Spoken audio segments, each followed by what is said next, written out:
Hello friends, നമുക്ക് സിമ്പിളായിട്ട് എന്നാൽ കിടിലിനായൊരു ഫ്ലവർ പോട്ട് ചെയ്തെടുത്താലോ? എല്ലാവരുടെ വീട്ടിലും വേണ്ടാണ്ട് വെച്ച് കഴിഞ്ഞാൽ 2 സാധനം കൊണ്ടാണ് നമ്മൾ കിടിലിനായിട്ട് ഈ ഫ്ലവർ പോട്ട് ചെയ്തെടുക്കാൻ പോകുന്നത്. അപ്പോൾ സ്കിപ്പ് ചെയ്യാണ്ട് കാണാം, കാരണം ലാസ്റ്റ് നിങ്ങൾ വിചാരിക്കണം പ്രതീക്ഷിക്കാത്ത അത്രയും നല്ല ഭംഗിയിൽ സാധനം കിട്ടിയിട്ടുണ്ട് കേട്ടോ. നിങ്ങൾ കാണണം എല്ലാവരും.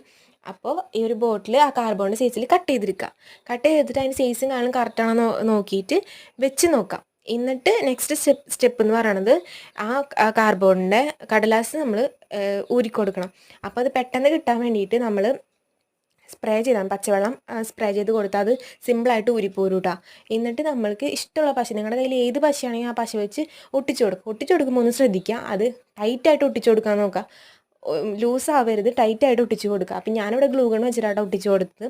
പിന്നത്തെ സ്റ്റെപ്പ് എന്ന് പറയുന്നത് പെയിൻറ്റിങ്. അതും നിങ്ങളുടെ ഇഷ്ടം, ഏത് കളർ വേണമെങ്കിലും നിങ്ങൾക്ക് ചൂസ് ചെയ്യാം. അപ്പം ഞാനിവിടെ എടുത്തത് പേസ്റ്റൽ കളറാണ്. 2-3 കോട്ട് അടിച്ചിട്ടാണ് സെറ്റായത്. അപ്പോൾ വീഡിയോയിലൊന്നും അത് കളർ കാണില്ല, പിന്നെ 2-3 കോട്ട് അടിച്ചപ്പോൾ സംഭവം സെറ്റും.